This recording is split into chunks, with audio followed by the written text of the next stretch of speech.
So today, we're going to dive into a spiritual framework that really challenges some of our most basic ideas about life, time, and, well, who we even are. Now, the goal here isn't to convince you of anything. It's more about deeply understanding the logic of this one particular worldview, almost like trying on a new pair of glasses to see ourselves and the universe in a completely different light. Let's get into it. The whole thing kicks off with this massive cosmic image. And this isn't just pretty language. It's a really important first step. It's asking us to zoom out, way, way out from our everyday worries, from our little 80-year lifespans, and to just try and see things on a scale of eternal time. It's really setting the stage for a much, much bigger story. And then, boom, it hits us with this question. This is the key that unlocks everything that's about to follow. Now, if your first thought is something like, no, I definitely haven't, well, that's totally normal. And according to this worldview, that reaction is exactly the point. It highlights what it sees as our core misunderstanding. This question is designed to kind of shake up the very foundation of how we see ourselves. So to really get this framework, we have to start with the idea of perspective itself.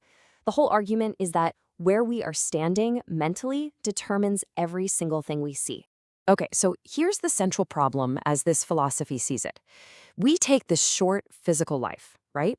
And we make it the starting point for all of our judgments, our values, our fears. We treat it like it's the beginning and the end. But what if that's like trying to understand the entire ocean by just looking at a single drop of water?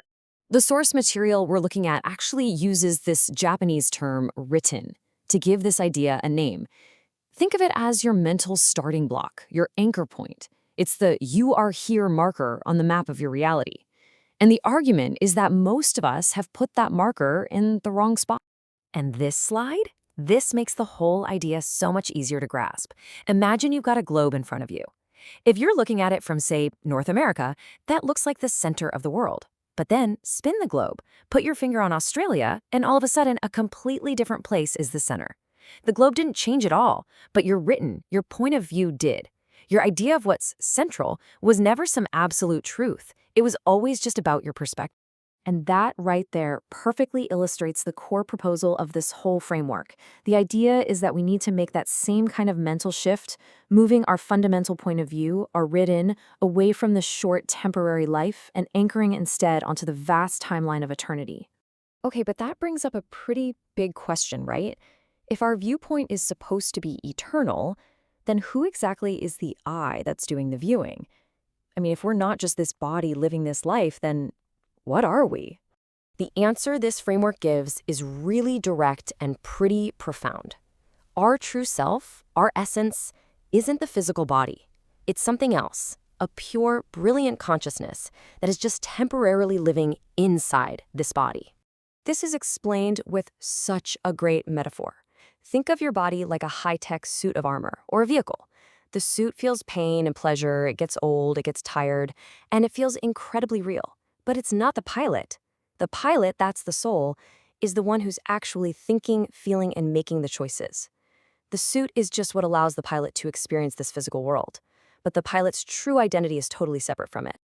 So where did this pilot, this soul, even come from? Well, the story here is that a divine creator, or God, wanted to create something really special. Not puppets, but beings who could think with the exact same kind of freedom as their creator. And here is the really crucial part. For that freedom to be real, it had to be absolute. That means it had to include the freedom for the creation to completely turn around and reject the creator. You know, it wasn't some controlled experiment. It was a genuine gift of total independence, with all the risks that come with it. Our very essence in this view is built on that sacred, absolute freedom. So that leads to the next logical question. If we are these eternal, free-thinking souls, why are we here? You know, on a temporary planet, in a body that's just going to wear out? What's the point? Well, the framework says very clearly that our perception here is a little misleading.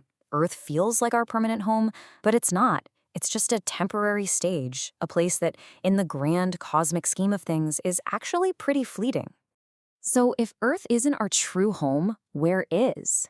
The answer is what's called the soul's homeland, a real, non-physical spiritual world. This is our starting point and our ultimate destination. It's the home that the traveler is always, eventually, journeying back to. So you see, our life on Earth isn't random. It's a purposeful journey, almost like a study abroad program for the soul. We start in our peaceful homeland, but we volunteer to come to Earth, which is described as a school or a training ground. Why? To learn lessons we just couldn't learn back home. The goal is to grow, to build our character, and then to return home way more wise and enriched than when we left. So the whole point is this massive shift in identity. We stop seeing ourselves as residents who are desperately trying to build a permanent home on temporary ground. And instead, we start to see ourselves as travelers, just passing through with a specific mission to learn and to grow. But let's be honest for a second. If Earth is a school, it can be an incredibly hard one. And this brings up maybe the toughest question of all. Why is there so much suffering and pain and hardship? This framework offers a pretty radical way of reframing suffering. It argues that hardship isn't a sign that something has gone wrong. Actually, it's an essential part of the curriculum. It's a series of challenges and trials that are specifically designed for the growth of our soul. I absolutely love this metaphor from the source material because it just clicks, you know? You can't build physical muscle without resistance, without lifting heavy things that are uncomfortable. Well, in the same way, this philosophy argues you can't build spiritual muscle, the qualities of your soul, without facing resistance and overcoming life's hardships. So what kind of muscles are we talking about here? Well, things like real, unconditional love, the strength to actually forgive someone who's wronged you, the patience to endure when things are tough, the courage to stand up for what's right, the deep empathy you can only get from shared experience. According to this view, these are the kinds of qualities that can only be truly forged in the fire of difficulty. All right, so let's pull all of this together.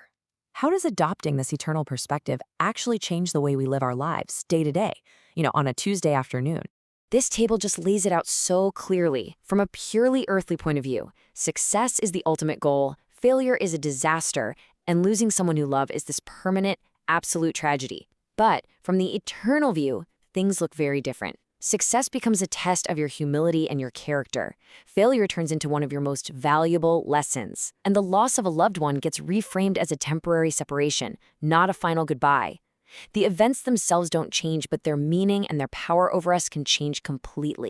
So we'll end with this question, which really takes this entire big framework and makes it personal. The whole idea we've explored is that our true essence is this divine, free-thinking soul. So if, just for a moment, you could step into that perspective, completely free from all the daily worries, free from what other people think, totally unbound by fear.